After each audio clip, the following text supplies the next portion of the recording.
మన తెలంగాణలో మొట్టమొదటి ఫ్యాక్టరీ అవుట్లెట్ మన ముకుంద జ్యువెలర్స్ లో లైట్ వెయిట్ ఆభరణాలు కలెక్షన్స్ ఎన్నెన్నో అన్ని జ్యువెలరీస్ పై VA కేవలం 2 to 12% మాత్రమే. విచ్చేయండి Mukunda jewellers. Breaking news. Bharat వైపు వేగంగా దూసుకువస్తుంది దిత్వా తుఫాన్. శ్రీలంకను అతలాకుతలం చేసి భారత్ వైపు వేగంగా కదులుతుంది.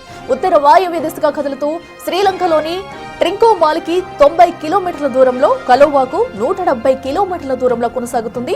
కరైకల్కు 270 కిలోమీటర్ల దూరంలో, పుదుచ్చేరికి 380 కిలోమీటర్ల దూరంలో, ఇక చెన్నైకి 490 కిలోమీటర్ల దూరంలో కేంద్రీకృతమవుతుంది. రేపటికల్లా ఉత్తర వాయువు దిశగా కదులుతూ ఉత్తర తమిళనాడు, పుదుచ్చేరి, దక్షిణ కోస్తా ప్రాంతాలను తాకే అవకాశం ఉందంటున్నారు వాతావరణ శాఖ అధికారులు.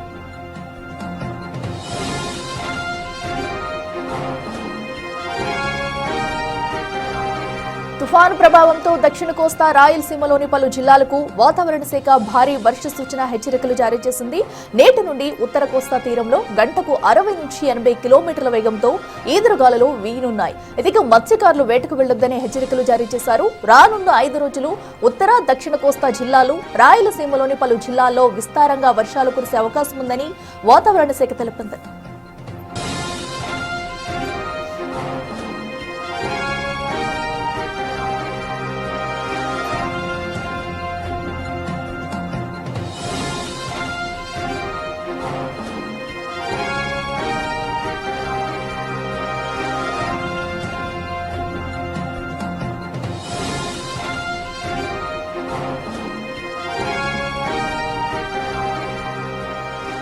మోర్ డీటెయిల్స్ మా ప్రతినిధి రాజు లైవ్ లో అందిస్తారు. రాజు, చెప్పండి. ఏపీకి అయితే మరో గండం పొంచి ఉన్నట్టు తెలుస్తుంది. దిత్వా తుఫాను ప్రభావం ఏ ప్రాంతాలపై ఎక్కువ పడే అవకాశం ఉంది? వాతావరణ శాఖ అధికారులు ఏం చెప్తున్నారు? దిత్వా తుఫాను ఇప్పటికే శ్రీలంకను అతలాకుతలం చేసింది. ఇప్పుడు భారత్ వైపు దీని పయనం కొనసాగుతుంది. ఆంధ్రప్రదేశ్తో పాటుగా కర్ణాటక, తమిళనాడు, కేరళ రాష్ట్రాలకు, అదేవిధంగా పాండిచ్చేరి, ఈ రాష్ట్రాలకు సంబంధించి భారీ వర్షాలు కురిసే అవకాశం ఉందని వాతావరణ శాఖ అధికారులు అయితే హెచ్చరికలు జారీ చేస్తున్నటువంటిది అయితే ఉంది. ముఖ్యంగా ఆంధ్రప్రదేశ్లో అటు దక్షిణ కోస్తా, రాయలసీమ జిల్లాల్లో భారీగా వర్షాలు కురిసే అవకాశం ఉంది. రేపు ఎల్లుండ భారీ వర్షాలు కురుస్తాయి. రానున్నటువంటి 5 రోజులు కూడా వర్షాలు కురిసే అవకాశం ఉందని వాతావరణ శాఖ అధికారులు అయితే హెచ్చరికలు జారీ చేస్తున్నటువంటి పరిస్థితి అయితే ఉంది. ముఖ్యంగా చూస్తే సముద్రం కొంత స్తబ్దతగా ఉన్నా కూడా దాని ప్రభావం ఎక్కువగా ఉంటుందనేది వాతావరణ శాఖ అధికారులు అంచనా వేస్తున్నటువంటి పరిస్థితి అయితే కనిపిస్తుంది. ముఖ్యంగా చూస్తే ఇప్పటికే ఇది శ్రీలంకలో కురిసినటువంటి భారీ వర్షాలకు అక్కడ దాదాపుగా మొత్తం శ్రీలంకలో ఉన్నటువంటి అనేక ప్రాంతాలను అతలాకుతలం చేసి దిశ మార్చుకుని అయితే ప్రస్తుతం ఇది ఉత్తర వాయువ్య దిశగా అటు శ్రీలంకలో ఉన్నటువంటి ట్రికోమాలియాకి 100 కిలోమీటర్ల దూరంలోనూ, అదేవిధంగా కలోవాకు 170 కిలోమీటర్ల దూరంలో అయితే ప్రస్తుతం ఉంది. అది ముఖ్యంగా బంగాళాఖాతంలో కొనసాగుతున్నటువంటి ఈ దిత్వా తుఫాను కరైకల్కి, ముఖ్యంగా ఇండియాకి సంబంధించినటువంటి కరైకల్కి 270 కిలోమీటర్ల దూరంలో, పుదుచ్చేరికి 380 కిలోమీటర్ల దూరంలో, చెన్నైకి 470 కిలోమీటర్ల దూరంలో ప్రస్తుతం అయితే కేంద్రీకృతమయ్యి అది కొనసాగుతున్నటువంటి పరిస్థితి అయితే కనిపిస్తుంది.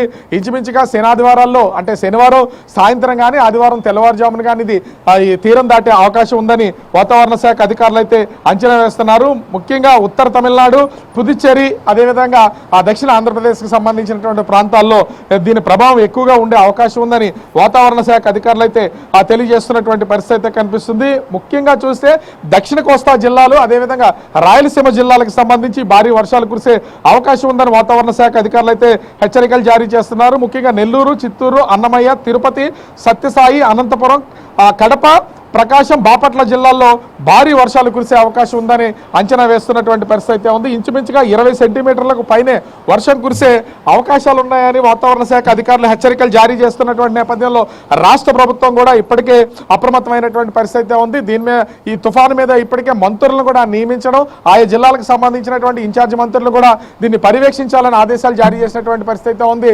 హోంశాఖ, డిజాస్టర్ మేనేజ్మెంట్కి సంబంధించి ఇప్పటికే SDRF, NDRF బృందాలను కూడా సిద్ధం చేసి ఉంచారు. ఎందుకంటే బాపట్ల నుంచి అటు చిత్తూరు వరకు ఉన్నటువంటి, అన్నమయ్య జిల్లా వరకు ఉన్నటువంటి ప్రాంతాల్లో భారీగా వర్షాలు కురిసే అవకాశం అయితే కనిపిస్తుంది. దీంతో ఈ పూర్తి స్థాయిలో ప్రభుత్వ యంత్రాంగాన్ని కూడా సిద్ధం చేసినటువంటి పరిస్థితి కనిపిస్తుంది.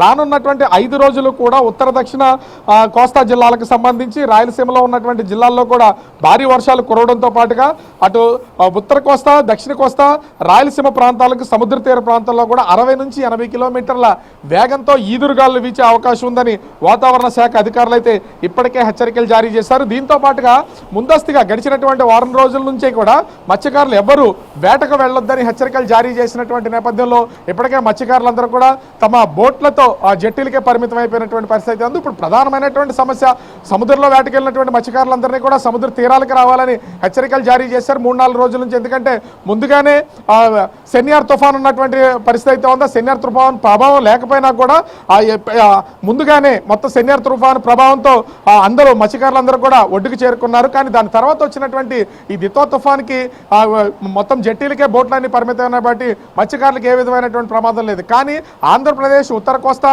దక్షిణ కోస్తా అదేవిధంగా రాయలసీమ ప్రాంతాలకు సంబంధించినటువంటి ప్యాడీ రైతులు మాత్రం ఇప్పుడు తీవ్రంగా నష్టపోయే అవకాశం అయితే కనిపిస్తుంది. ముఖ్యంగా మోంతా తుఫాను ప్రభావంతో అప్పుడప్పుడే అంటే పంట తయారవుతున్నటువంటి పంటలన్నీ కూడా చాలా వరకు నేల కొరికి నీట మురిగినటువంటి పరిస్థితి అయితే ఉంది. ఇప్పుడు దిత్వా తుఫాను సమయానికి చాలా చోట్ల వరి హార్వెస్టింగ్ అయితే జరుగుతుంది. పంటను కోతలు కోస్తున్నారు. మళ్ళల్లోనే పనులతో ఉన్నవి. చాలా వరకు ధాన్యం అటు పొలాల్లో ఉన్నాయి. రోడ్ల మీద కూడా ఆరబోస్తున్నటువంటి పరిస్థితి అయితే ఉంది.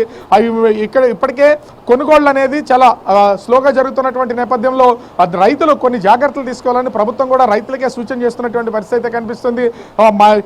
కోతలు పోయినటువంటి పంట పొలాల్లో నీళ్లు నిలవకుండా ఉండేలాగా ఎక్కడికక్కడ గాళ్లు కొట్టుకుని ఉంచాలి. మొత్తం వర్షం కురిసే నీరంతా కూడా దిగువ ప్రాంతాలకు వెళ్ళిపోయేలాగా ఏర్పాట్లు చేసుకోవాలని రైతులకైతే సూచిస్తున్నటువంటి పరిస్థితి అయితే ఉంది. ధాన్యాన్ని కూడా వన్నీ చేసుకోవాలి. ఎందుకంటే ధాన్యం ఇప్పటికే తడిస్తే అది కొనుగోలు చేయడానికి కానీ ధర కానీ రాదు. కాబట్టి ధాన్యాన్ని కూడా ఎక్కడికక్కడ జాగ్రత్త చేసుకోవాలని వాతావరణ శాఖ అధికారులు రాష్ట్ర ప్రభుత్వం హెచ్చరికలు జారీ చేస్తున్నటువంటి పరిస్థితి కనిపిస్తుంది. దీంతో రాష్ట్ర ప్రభుత్వం ఆ జిల్లాలకు ఇన్ఛార్జి మంత్రులతో పాటుగా ఆ ప్రభుత్వ యంత్రాంగాన్ని కూడా సిద్ధం చేసింది. ఒకవేళ భారీ వర్షాలు కురిస్తే లోతట్టు ప్రాంత ప్రజల్ని సురక్షిత ప్రాంతాలకు తరలించడంతో పాటుగా డిజాస్టర్ మేనేజ్మెంట్కి సంబంధించిన ఎస్డీఆర్ఎఫ్ ఎన్డీఆర్ఎఫ్ టీమ్స్ను కూడా సిద్ధంగా ఉంచినటువంటి పరిస్థితి అయితే ఉంది. కానీ భిన్నమైనటువంటి వాతావరణం ఇప్పుడు ఆంధ్రప్రదేశ్ సముద్ర తీర ప్రాంతాల్లో కనిపిస్తుంది. ముఖ్యంగా చూస్తే అటు శ్రీకాకుళం నుంచి ఇంచుమించుగా తూర్పుగోదావరి జిల్లా వరకు తీవ్రమైనటువంటి ఎండ ఉంది. కానీ ఎండతో కూడినటువంటి చలిగాలులు అయితే వేస్తున్నటువంటిది ప్రస్తుతం ఒక రకమైనటువంటి వాతావరణం. తూర్పుగోదావరి నుంచి అటు దాదాపుగా నెల్లూరు సముద్ర తీర ప్రాంతం అంతా కూడా వర్షాలు కురిసే అవకాశం అయితే కనిపిస్తుంది. బాపట్ల అదేవిధంగా ప్రకాశం నెల్లూరు ఇవన్నీ కూడా సముద్ర తీర ప్రాంతాలకు సంబంధించినటువంటి జిల్లాలు కావడంతో ఆంధ్రప్రదేశ్కి కొంత ప్రభావం ఉండే అవకాశం అయితే కనిపిస్తుంది. అదేవిధంగా తమిళనాడు పుదుచ్చేరి ఈ ప్రాంతాల్లో కూడా భారీ వర్షాలు కురిసే అవకాశం ఉన్నటువంటి నేపథ్యంలో కేంద్ర ప్రభుత్వం కూడా అప్రమత్తమైనటువంటి పరిస్థితి కనిపిస్తుంది. ఓవరాల్గా చూస్తే ఈ దిత్వా తుఫాను సంబంధించి ఆంధ్రప్రదేశ్లో భారీ వర్షాలు కురిసే అవకాశం ఉన్నటువంటి నేపథ్యంలో కొంత జాగ్రత్తగా ఉండాలని అటు రాష్ట్ర ప్రభుత్వం వాతావరణ కేంద్రాలు సూచిస్తున్నటువంటి పరిస్థితి కనిపిస్తుంది. Akhila. Right Raju, thank you.